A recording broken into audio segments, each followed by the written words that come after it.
Double displacement reaction. जैसा कि इसके नेम से ही हमें पता चल रहा है कि इसमें जो डिस्प्लेसमेंट है वे डबल हो रहा है, ठीक ना। इससे पहले वाले लेक्चर में हमने पढ़ा था डिस्प्लेसमेंट रिएक्शन के बारे में। तो डिस्प्लेसमेंट रिएक्शन में क्या होता है आपको पता ही होगा कि जो हाई रिएक्टिव एलिमेंट होता ना वे लेस रिएक्टिव एलिमेंट को डिस्प्लेस कर देता है उसी के सॉल्यूशन में से, ठीक ना। और ये पूरा किस पर बेस्ड है, रिएक्टिविटी सीरीज पर बेस्ड है, ठीक ना। कुछ ऐसा सीन होता है, देखो कोई एक ए एलिमेंट है जो कि बी से ज़्यादा रिएक्टिव है, तो बी सी एक सॉल्यूशन है, जो बी है ना वो ए से कम रिएक्टिव और ए बी से ज़्यादा रिएक्टिव है। तो फिर ऐसा होगा कुछ अगर डिस्प्लेसमेंट होता है तो, ठीक ना। तो क्या होगा, ये ए कहेगा ये सी तो मेरी है भाई, तू चल यहाँ से, मैं ताकतवर हूँ, तो बन जाएगा ए सी प्लस बी हो जाएगा डिस्प्लेस बेचारा, ठीक ना। तो यही है डिस्प्लेसमेंट रिएक्शन। और अब डबल डिस्प्लेसमेंट यानी कि डिस्प्लेसमेंट डबल हो रही है, यानी कि रिएक्शन में दो होते हैं और दो से ज़्यादा भी होते हैं, हम जनरली दो मानते हैं। जितने भी है ना उनके बीच में, रिएक्टेंट के बीच में आयंस का एक्सचेंज होने पर जो रिएक्शन होती है वही होती है क्या, डबल डिस्प्लेसमेंट रिएक्शन, ठीक ना।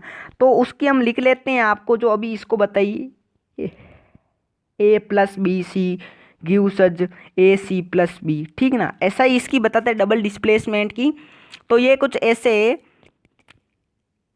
ए बी कोई कंपाउंड है एक, ठीक ना, प्लस दूसरा कंपाउंड है सी डी, ठीक ना। अब ए का कहना कि मेरे को तो डी पसंद है, ठीक ना, मैं तो डी के पास जाऊंगी, तो ये चली जाती डी के पास, तो बन जाता ए डी। अब बेचारे बी अकेला, बेचारा बी अकेला और सी बेचारी अकेली, तो क्या बना लेंगे, सी बी के पास आ जाएगी, ठीक ना। तो जो पहले आता है उसका लिखते सी बी हो जाएगा ये, ठीक ना। तो ये इसमें आयंस का एक्सचेंज होने के कारण इन प्रोडक्ट का फॉर्मेशन होती है, यानी कि दो कंपाउंड न्यू कंपाउंड बनते हैं, ठीक ना। यही है डबल डिस्प्लेसमेंट रिएक्शन, ठीक ना। तो अब इसको समझने पर हम आपके लिए इंग्लिश में एक ज़बरदस्त शानदार डिफिनेशन लेकर के आए हैं। वो डिफिनेशन कुछ इस तरह आपकी स्क्रीन पर आ रही है। डिफिनेशन है the reaction in which two compounds react by an exchange of ions to form two new compounds is called double displacement reaction। यानी कि डबल डिस्प्लेसमेंट रिएक्शन ऐसी रिएक्शन होती है जिसमें दो कंपाउंड जो रिएक्टेंट होते हैं उनके बीच में आयंस का एक्सचेंज होता है, जैसे कि हमने जो अभी लिखी थी वो अल्फ़ाबेट की फॉर्म में रिएक्शन, और फिर दो न्यू कंपाउंड बनते हैं, तो इस रिएक्शन को ही डबल डिस्प्लेसमेंट रिएक्शन कहते हैं, ठीक ना। और इसको हम देखेंगे एक्टिविटी 1.10 की मदद से समझेंगे, ठीक ना। तो एक्टिविटी से सीधे क्वेश्चन उठते हैं ना। तो एक्टिविटी कुछ इस तरह है, देख लीजिए आप। एक्टिविटी आपके है take about 3 ml of sodium sulfate solution in a test tube, and second in another test tube take about 3 ml of barium chloride। यानी कि आपको सबसे पहले तो दो टेस्ट ट्यूब लेनी है, ठीक ना। एक टेस्ट ट्यूब लेनी है, दो में से एक उठानी है, उसमें से आपको डाल देना है Na2SO4 का सॉल्यूशन, यानी कि सोडियम सल्फेट का। कितने ml, 3 ml डाल देना। और दूसरी है ना, दूसरी आप जो ले रहे हो उसमें आप डाल देना 3 ml ही डालना है, क्या डाल देना, बेरियम क्लोराइड का BaCl2 का सॉल्यूशन डाल देना, है ना। ठीक, आप समझ गए होंगे किसका सॉल्यूशन डालना, BaCl2 का, ठीक। अब देखो ये दोनों मिलने के बाद में अब पूछा गया है इन दोनों को मिलाना है, मिक्स दे टू सॉल्यूशन, ठीक ना। फिर व्हाट डू यू ऑब्जर्व, आप ऑब्जर्व क्या करें, आपने क्या ऑब्जर्व किया। तो जब हम इन दोनों को मिलाते हैं, तो ध्यान रखना, जब हम इन दोनों को मिलाते हैं ना तो एक प्रिसिपिटेट फॉर्म होता है। प्रिसिपिटेट मैंने आपको पिछले लेक्चर्स में बताया है कि जब हम दो सॉल्यूशन को मिलाते हैं, जब हम दो सॉल्यूशन को मिलाते हैं तो एक उनमें टेस्ट ट्यूब में एक टेस्ट, जब दो टेस्ट ट्यूब लेंगे और एक टेस्ट ट्यूब में दोनों हम सॉल्यूशन मिलाएंगे तो एक इनसोल्यूबल यानी कि सॉलिड सब्सटेंस टेस्ट ट्यूब के पेंदे में बच जाए तो वो उस सब्सटेंस को हम कहेंगे प्रिसिपिटेट, ठीक ना। और इस प्रिसिपिटेट बनने की जो प्रोसेस होगी उसको हम कहते हैं प्रिसिपिटेशन रिएक्शन। और कोई सबका जो प्रोनाउंसिएशन सिस्टम है वो अलग अलग होता है, ठीक ना। तो समझ गए कि प्रिसिपिटेशन क्या होती है, ठीक ना। तो इसकी ऑब्जर्वेशन क्या होगी कि हम it is observed that insoluble white solid substance forms, एक वाइट सब्सटेंस फॉर्म होगा, वाइट पीपीटी फॉर्म होगा सॉलिड, ठीक ना। तो जब हम इन दोनों को मिलाते हैं तो कुछ ये रिएक्शन होती है आपके Na2SO4 जो कि एक्वस सॉल्यूशन होता है और इसमें हम मिलाते हैं BaCl2 जो भी वो भी एक्वस होता है तो बनता है BaSO4। देखो इसमें आयंस की एक्सचेंज हो रही है, आपको पता चल रहा है कैसे हो रही, देख लो। जो Na है वो जा रहा है किसके पास, Cl के पास, दो ही N है और दो ही Cl है तो ये आपस में सेट हो गए, ठीक ना। और बी है वो SO4 के पास आ रहा है, ठीक ना। तो बन गया BSO4 प्लस 2NaCl, ठीक ना। तो इसमें जो BSO4 है ना वे वाइट प्रिसिपिटेट है, वाइट पीपीटी है BSO4, वो सब एक्वस है, ये एक सॉलिड है, क्या है, सॉलिड है, ठीक ना। तो इसमें लिखा हुआ है आपके एनसीईआरटी में भी, you will observe that A white substance, एक वाइट सब्सटेंस फॉर्म होगा which is insoluble in water, वो इनसोल्यूबल होगा वाटर में, is formed this insoluble substance formed is known as precipitate. Any reaction that produce a precipitate can be called a precipitation reaction, ठीक ना। ये मैंने समझा दिया था, ठीक। तो ये आपके बहुत इंपॉर्टेंट है, पूछ सकते हैं कि जब हम इन दोनों सॉल्यूशन को मिलाते हैं Na2SO4 प्लस BaCl2 का तो आप क्या ऑब्जर्व करोगे, तो आप कहोगे कि हम ऑब्जर्व करते हैं कि भाई एक प्रिसिपिटेट फॉर्म होगा तो उसका नाम बताइए और उसका कलर कैसा होगा, तो उसका कलर होता है वाइट होता है BaSO4 का, ठीक ना। नाम BaSO4 ही है, बेरियम सल्फेट, ठीक ना। और इसका कलर क्या होता है, कलर वाइट होता है, आपको पता ही, ठीक ना। और पूछेंगे बैलेंस रिएक्शन क्या होती है, बैलेंस्ड रिएक्शन लिखो, तो बैलेंस्ड रिएक्शन आपको हमेशा याद, रिएक्शन याद कर लेंगे, ये बैलेंस रिएक्शन है, ठीक ना इसकी, ठीक। ठीक, तो अब ये हमने समझ ली एक्टिविटी, अब हम चलते हैं आगे, ठीक ना। अब इसमें भी डिस्प्लेसमेंट की दी हुई है डिफिनेशन, इसमें क्या गया, द वाइट प्रिसिपिटेट BaSO4, जो वाइट प्रिसिपिटेट है BaSO4 वो फॉर्म्ड हुआ, is formed by the reaction of, ये रिएक्शन हुआ किसके बीच में, इन दोनों के बीच में रिएक्शन हुआ, ये जो रिएक्टेंट है, ठीक ना, इनके बीच में, यानी कि म्यूचुअल एक्सचेंज ऑफ आयंस होता है इसमें, ठीक ना।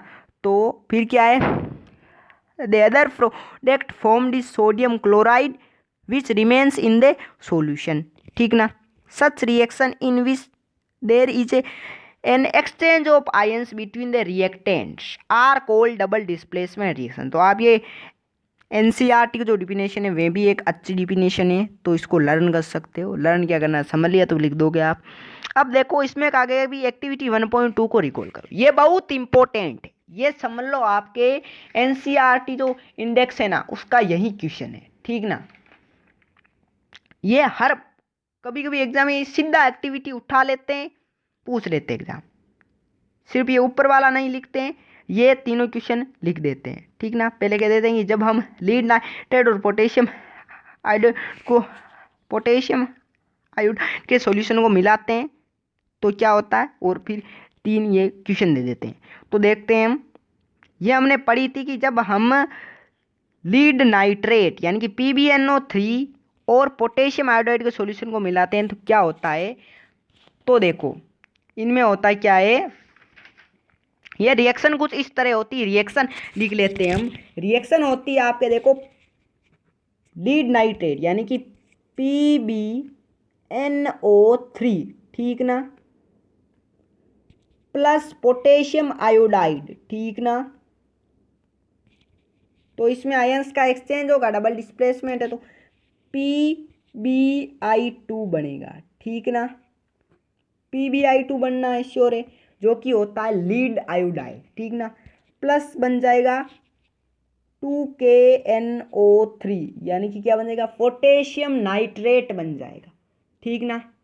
अब देखो इसमें ये सब एक्वस है, ठीक ना, इसमें ये भी एक्वस, ये भी एक्वस, ठीक ना। अब ये एक जो है ना ये सॉलिड है, तो जो सॉलिड होता है वो क्या होता है, वो होता है प्रिसिपिटेट। तो इसमें प्रिसिपिटेट है PbI2, ठीक ना। तो जो पहला है ना, what was the colour of the precipitate form, उसका कलर क्या होगा, तो कलर तो है जो PbI2 होता है ना, इसका कलर होता है येलो।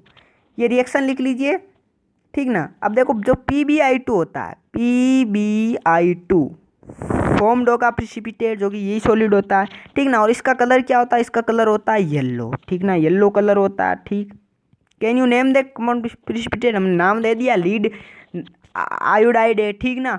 चलो सेकंड क्वेश्चन है, right the balanced chemical equation for the reaction, हमने अभी तो लिखी थी, ठीक ना। तो क्या लिखना, is this also A double displacement reaction, ठीक ना। क्या ये डबल डिस्प्लेसमेंट रिएक्शन है, यस ये डबल डिस्प्लेसमेंट रिएक्शन है, क्योंकि इसमें आयंस का एक्सचेंज हो रहा है। उसमें ऐसा नहीं पूछेंगे ये डबल डिस्प्लेसमेंट है क्या, उसमें ऐसा पूछेंगे name the type of reaction, इसमें कौन सा टाइप का रिएक्शन है बताइए, तो आप कह देना डबल डिस्प्लेसमेंट रिएक्शन है, ठीक ना। तो आपके यही हैं, ठीक ना। तो अब हम चलते हैं NCERT इंडेक्स की क्वेश्चन की तरफ। तो लेट्स स्टार्ट। ये देखो इसमें जो सेकंड क्वेश्चन है ना, वे आपके डबल डिस्प्लेसमेंट रिएक्शंस हैं, ठीक ना।